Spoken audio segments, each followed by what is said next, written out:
Good morning, good afternoon, and good night. um, I think this will be my last audio for a while. I'm going to go deep dive back into my writing. We'll see how it goes with this Uranus and Gemini for me. But I really appreciate everybody's support and feedback on the etheric level. This has been a really awesome little creative splurge for me to just dive in and go with the flow with what's coming through. I feel like there was a few questions that came in dream time. I'm really connected. I think one of the questions is related to, as we go through that individuation process, can we completely disconnect from the interconnected web? And I believe the answer is no. We can't separate ourselves completely from this experience because we are part of it. We're all co-creating it. And as long as we're born into these bodies, onto this earth, in this world, we are connected. We're interconnected on some level. And so as we go through that, moving from that atavistic state into the individuation, we can create boundaries around ourselves, and we can establish the reflective mind of, feeling energies come in, and then instead of reacting to them, we can contemplate and we can push, right? That masculine impulse, push out what we don't want to respond to, and then bring in information that we're gathering through the interconnected web that we do want to contemplate and include in our, in your own sphere, electromagnetic sphere, and bubble of consciousness, bubble of awareness. So I think this plays out differently for different people. The question also came in, why do some people have awakenings? Really powerful awakenings on all these different levels versus other people, right? That don't seem to have any impulse, spiritual impulse, or go through any sort of alchemical process within their lifetime. And I think it really has to do with larger cycles of spiritual energy building up through lifetimes of that soul, that soul moves through. And if you've gone through spiritual initiations throughout cycles, many cycles, that energy builds up, and then that energy, that potential is carried within you within any lifetime, and it bubbles to the surface because it's the natural outcome of previous cycles. So some people will definitely feel, have these experiences, while others are still building up that spiritual energy. And so, I think it comes down to what type of path and choices you've made in previous lifetimes, and whether or not you move through, intense initiations completely, and then what you gathered and gained from that and brought forward into this lifetime. So if you're someone who has carried that, potent spiritual energy within you, on the level of the electromagnetic, your field being really full with potential to increase your awareness and transcend different states of consciousness, you're going to feel more connected to these themes and topics, more connected to the interconnected web of life. And you'll also feel, you'll be able to feel when other people carry that energy. So there's plenty of people that I encounter where I just don't feel that energy from them, right? It's like I'm dealing more with what's in the material, and there's very clear boundaries, and the energy is very cut and dry, and you're just interacting on the level of, talking with the person. There's no real osmosis, energy exchange. And when I'm dealing with a really spiritual person, then we get into, I could sense the spiritual energy around them. And it doesn't matter what, walk of life. Like, everything in this world is spiritual, right? Like, it's not just New Age or any religion or, magical practice that dictates, whether that person is spiritual or not. You can have like a homeless person that carries that magnetic, electromagnetic potential that activates people around them. And you can have someone who's in a very sort of mundane position in the world who also has that spiritual energy. So it's not just spiritual teachers, quote unquote. You can have a spiritual teacher, someone who, has dedicated their life to studying spirituality, who doesn't carry that that spiritual potency from previous lifetimes. So, you have to look at things with that lens and understand that the true spiritual energy transcends all these different roles that we could play. It transcends the language that the person uses. You can feel the energy, right? That's the gauge, is how much you can feel the energy. So if you're someone who has gathered through different initiations throughout lifetimes, gathered this energy, you'll be able to sense it in others, and they could sense you, and then that becomes like it's a type of mythological language, and it's energy exchange, it's osmosis, and that is undeniable. Right? But you have all these different people working on different levels, developing different things, but you'll feel people that are more attuned to the path that you've taken, the spiritual path that you've taken. And, that's what really creates the communication, the unseen communication between various people and groups. So, this also goes to like diving into people who perform magic, right? Who study magic, magical practitioners, witches, whatever you want to call them. They might not carry that spiritual potency, right? So they're still studying a practice where they're trying to, manipulate energy and work in that arena, right? That field of study. But it doesn't mean that because they're a magical practitioner that they actually have spiritual force. So, for me, I don't, this question came in as well, like, I don't practice magic in the modern sense. I was never attracted to it. I've had previous lifetimes where I did dedicate myself to studying the practice of magic, doing spells and creating rituals and that sort of thing.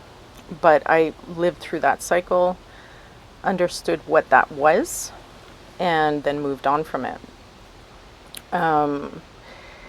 It only has its value on a certain level of existence. So, people that are performing magic, the definition is really often they can be practitioners that are performing magic to heal themselves or other people.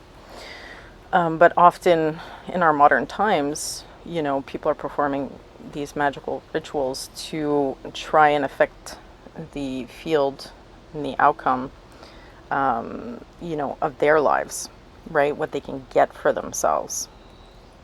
And this only works within a bubble to a certain extent, and there's a lot of calamity that can come from working with energies that are so big, and believing that you can supersede divine intelligence, right? Because it's like a bubble, small bubble within these other larger and larger and larger layers and dimensions of reality, dictating different laws onto that small little bubble that the person is creating.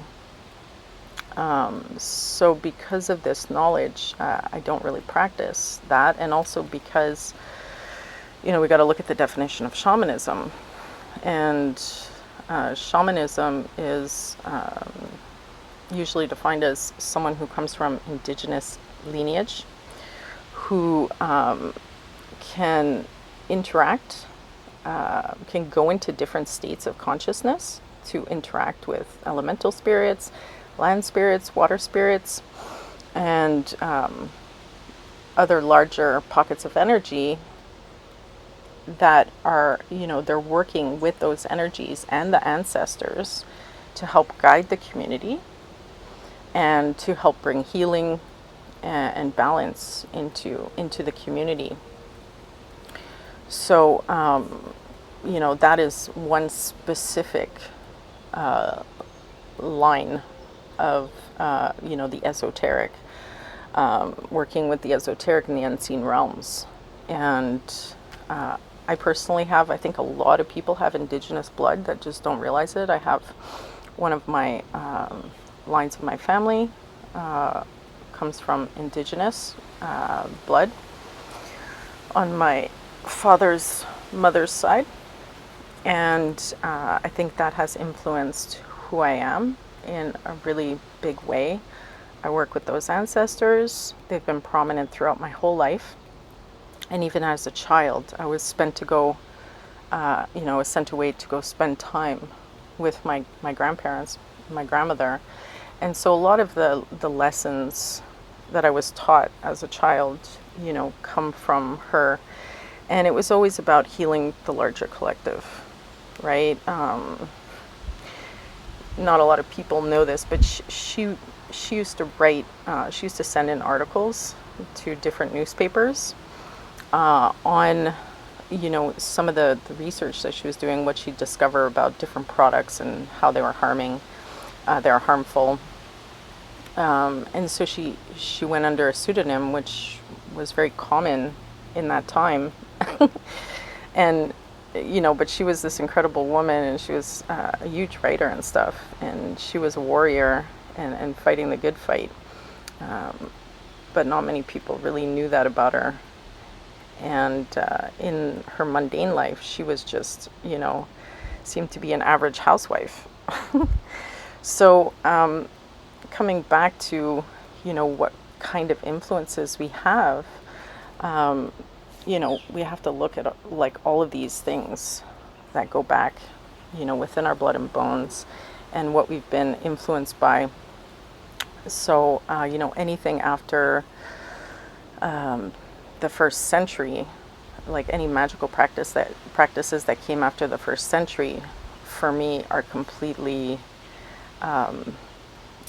they're just completely void of anything real, right? Even the lesser banishing ritual, which a lot of people have, argued with me about, like, oh, why don't you do the lesser banishing ritual? I mean, that was created in the late 19th century, right? And this is all part of like the Order of the Golden Dawn and all of this stuff. To me, it's completely void of any true connection to the universe. It's, it's an intellectualized version of working with the primal elements of the universe. So I dip more into paganism in that sense. But it goes further. It's more related to shamanism. And so, you really want to look at what it is you're studying and why. And, if you're using these magical systems, thinking that you're controlling different outcomes and you're gaining spiritual, you're up-leveling spiritually, you might really want to reflect on, some of the lessons that come in, right? Spiritual lessons that allow us to gain more spiritual strength don't come in the form of what we can gain, right? How we can manipulate the field. They come in the form of doing real shadow work on ourselves and looking at all of the parts of self that need to be healed so that we can become better individuals in society to have a greater impact on the whole in generations to come. So some of the lessons are really, it's not about how sophisticated you can become in manipulating energy. It's really about what decisions you make when you are put, when the hour arrives and you are given a choice point and it's coming in directly from the divine, and you have, you're at a crossroads and you have to choose, right? Which direction you're going to go in. Those decisions at those moments is what creates the true spiritual initiations that we go through. And they show up in many different forms, right? It could be small decisions that we make too. It's not always major decisions. It's the accumulation of small decisions that we make on a day-to-day level, and how we choose to perceive things, how we choose to interact with others, and what our intentions are, right? So I wanted to bring that forward because I think a lot of people play around with magic and think there's no consequences to it, or just don't really understand. They get all hyped up on, oh, I could do this and that. But really, they become a magnet for, all of these different energies and egregors and spirits that are only being evoked within that layer, that frequency layer of existence, which is often, it will just pull them back down into the lower realms. And then, they wonder why they can't move forward in life, right? They wonder why things aren't coming to them. Like, I had this little success with this and with this little ritual, and, no, it's so much bigger. It's so much bigger. And, the greater the challenge, the greater the reward. And so there's a lot of personal sacrifice that needs to be made in terms of what our little egos want versus what is being requested, for a larger group, for a larger community. And so, yeah, if you're someone who carries that spiritual potential, you can feel those different layers of energy within others.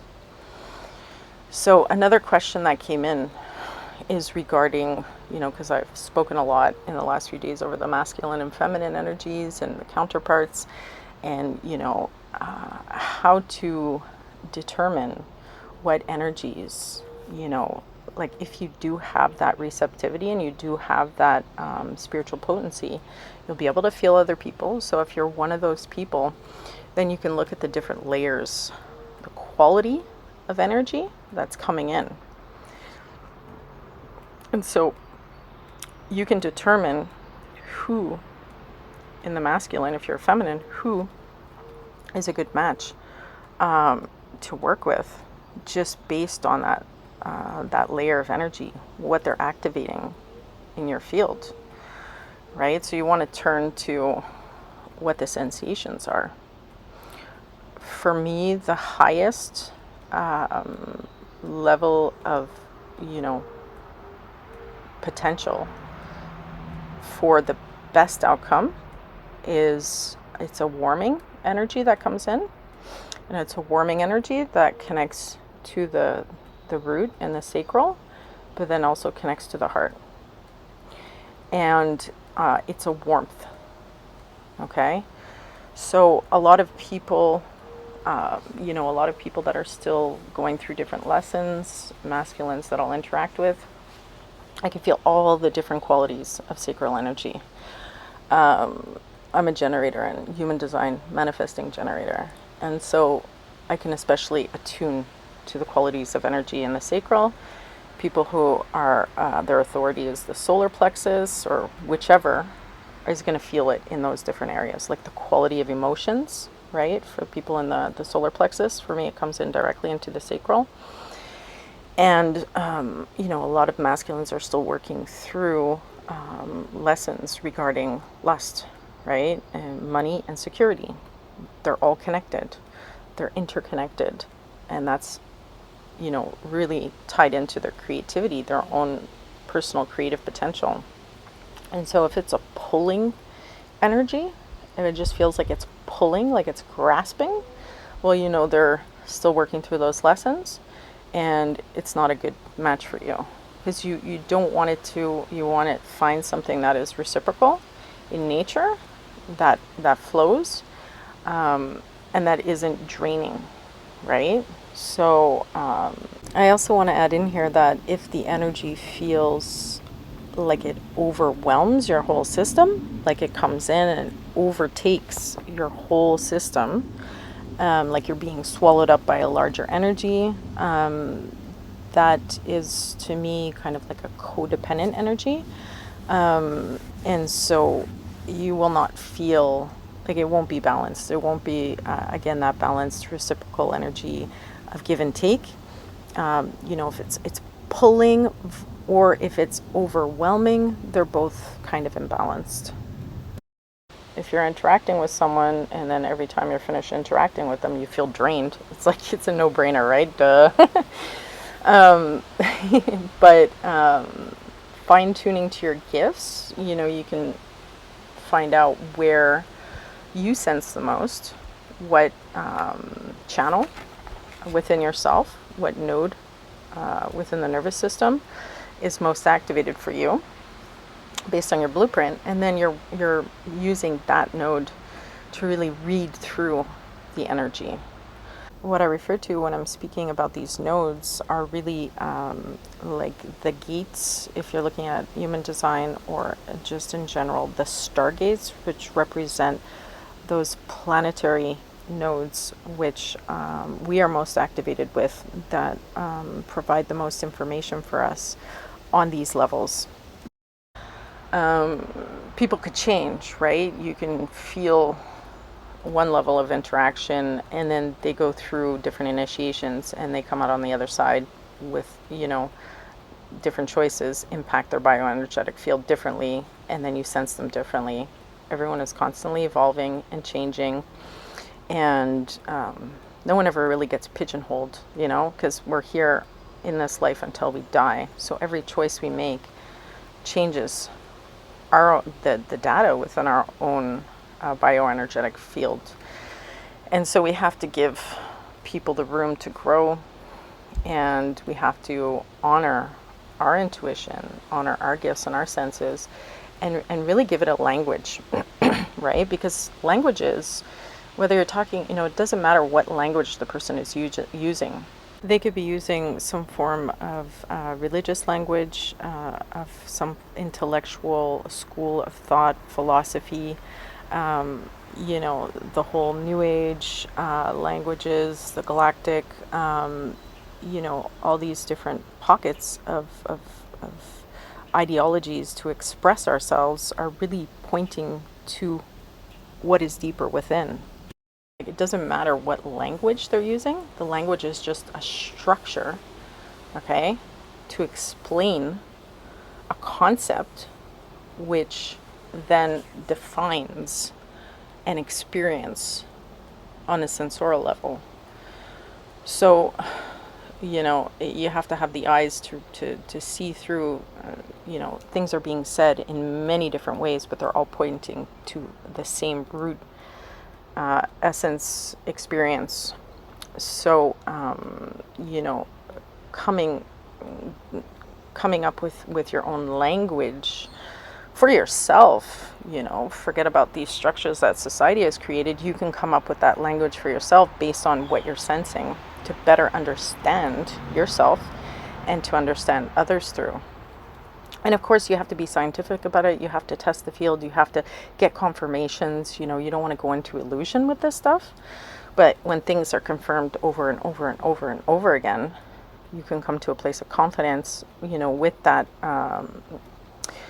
language that you're building up from within yourself to understand all of the esoteric and the unseen realms, right? So this is key, I think, for women. That question came in. It's really key. You can get a lot of personas and masks, and there's a lot of performance in society, but the energy doesn't lie, right? And of course, if you have layers and layers and layers of trauma that you haven't worked through, then that's the first veil that you're encountering. That's what you're going to see. You won't be able to see the other, feel the other for who they are. You're only going to be,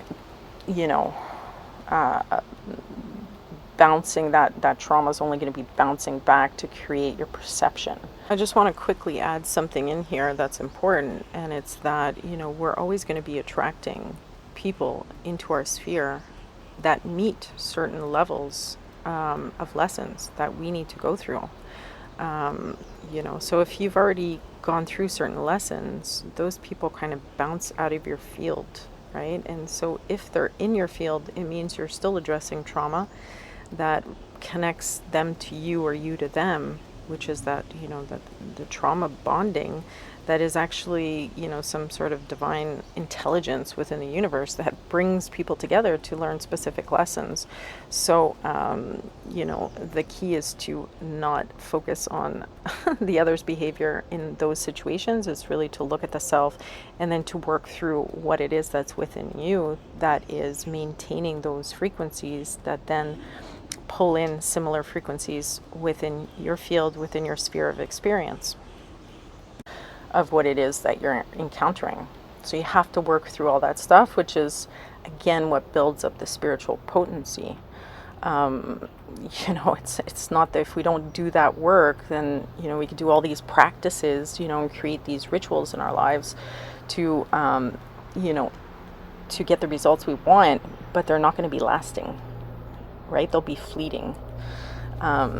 Because again, what is lasting is the inner work, the true inner work, to heal what was passed on to us from our ancestors, to heal, all the stuff that we've accumulated within this lifetime in terms of programming and, conditioning and all of that, to then be in a place of right relationship with the self, to then correctly be able to assess, the condition of another. So that work definitely comes first. And so, it requires the purification of the field and purifying your field. I have some people that say, it doesn't matter if you're drinking alcohol or you're doing drugs or, but for me, you're going to have a skewed perception, right? If you're taking in spirits regularly. So I don't drink. I don't drink because I find it really skews my field. And that is something that, I lived through. When I was younger, I drank. I got Irish blood in me, so, I was able to drink a lot and really just get high off that energy. But it definitely didn't allow me to progress, right, on a spiritual level. It just numbs you to yourself and to your senses. So you can't really feel, you can't dip into all these really deep layers. Some people are like, yeah, you can. No, you can't. From my perspective, you can't. It's going to be a crutch that's going to hold you back. So there's a lot of layers to work through just on that level that people need to dabble into. And then, of course, you can go to the extreme of trying to purify into this state of idealism where, you get to a point where you can use different things to cleanse the body, for example. And you go through that cleansing process. And if you're obsessed with purifying, then the things that you use to purify become more and more potent to the point where they become dangerous, right? And it's like your body's already purified, and then you're looking for that, that even stronger cleaner to clean the bathroom tiles, and it's like, it's toxic. So on both ends, there's a danger, right? The desire to over purify, right? Never enough, never good enough. And then, the lackadaisical kind of like, oh, it doesn't matter. I could take in what I want and I could still develop spiritually. No, they both have their negatives, right? And it's all about coming back into balance all the time. Like, I'll have a drink maybe a few times a year. The right time.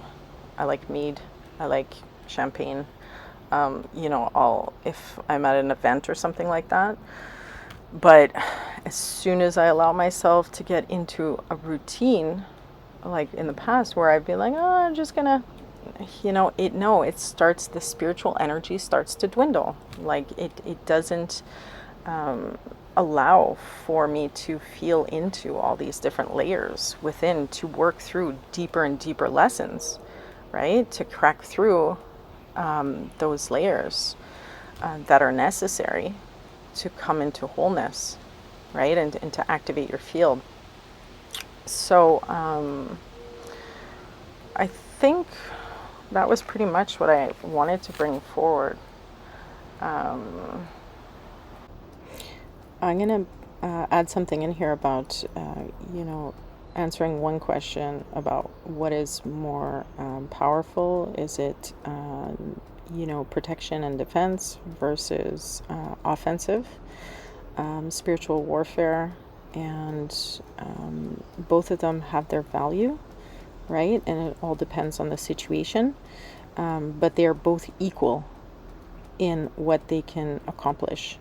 And again, bring all the spiritual warfare back into the self, right? We're really dealing with these inner realms primarily before, anything that we could see being projected on the outer realms. So everything essentially needs to come back in. And then also, I wanted to talk a little bit quickly about, these practices when we're speaking of magic and stuff like that, and, the ceremonial stuff, and right, like we can see it in religious, everything that came in the modern world, as I mentioned previously, they began to intellectualize all of these practices and create very specific types of ceremonies, with what they were identifying through correspondence. And it really, really bleeds out of this more animistic understanding of things, and they just kind of like tried to refine it and make it sophisticated, but it is disconnected because it moved into this mental realm. It was no longer part of that atavistic, with the somatic and the body and the environment. So I think really, like everything is a magical ritual, right? People are so afraid of that word, and they're so afraid of, all of these different definitions that we can give to like a witch or magical practitioner or a shaman, and because they're coming from a religious ideology. But, those religious ceremonies are also considered magical practices. So everything is magical, and that's why everything is spiritual in this world. From the most mundane, right, into these more elaborate ways in which we can go about things.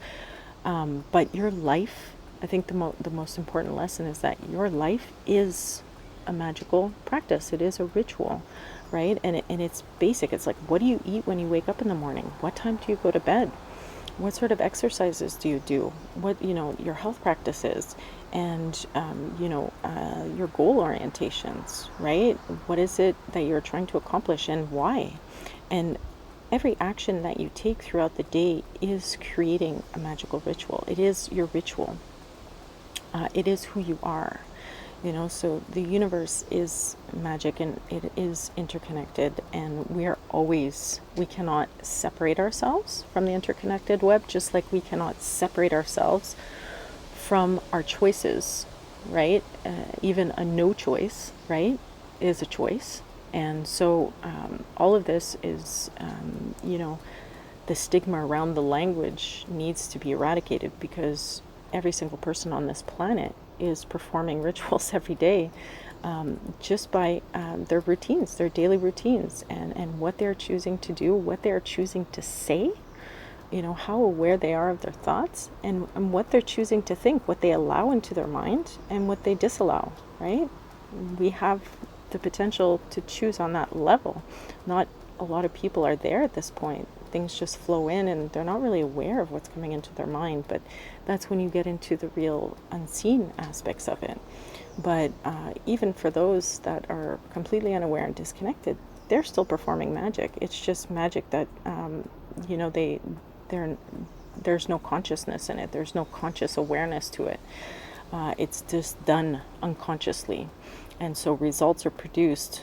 And you can call it what you will, fate or anything else, but it is being created by through all of these day-to-day practices, and also through the choices we make. And so I think that's the most important part of it. Can allow yourself to that to really sink in, so that you can pay attention, right, and give energy to everything that you're doing, with the knowledge that it is co-creating these outcomes with everybody else, right? But to not pay attention to your life at all, and every single little aspect of it, from the moment you wake up to the moment you go to bed, and then to perform, to read a book on magical, spells and rituals, and then to perform that one thing throughout the day, and not pay attention to every decision that you're making, within your life throughout every day, is that's where the delusion comes in, right? And that's where the imbalances come in, and where you feel like you're not able to advance, right, in life. It's forget about the little spells and the rituals. Look at your life as a whole, and really pay attention to every detail, because that's the true magic. That's the true ritual.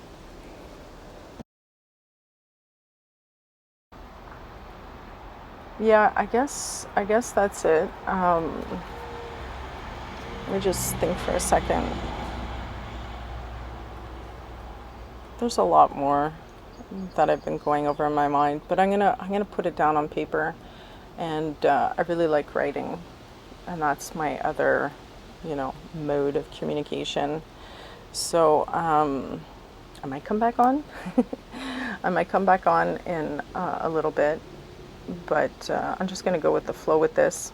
And there's this really beautiful light today. It's like a twilight outside. I'm really enjoying this. I hope that this has helped everybody, and that I've been able to, impart some wisdom.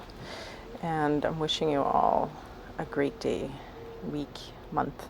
Take care. Oh, almost forgot. InspiringPlayfulEvolution.com. You can reach me there for sessions, the self-gnosis sessions. Getting to know yourself better, knowing thyself, allows you to work better with who you are in this world, and to overcome challenges. And I also do, I have leadership support that is there. I really, really, really enjoy supporting people who have projects on the go and who just need that support, business consulting, as well as just general support with whatever they may need, tasks, and also understanding the blocks that they have that are preventing them from taking that next healthy risk or challenge within their business. So there you have it. Take care.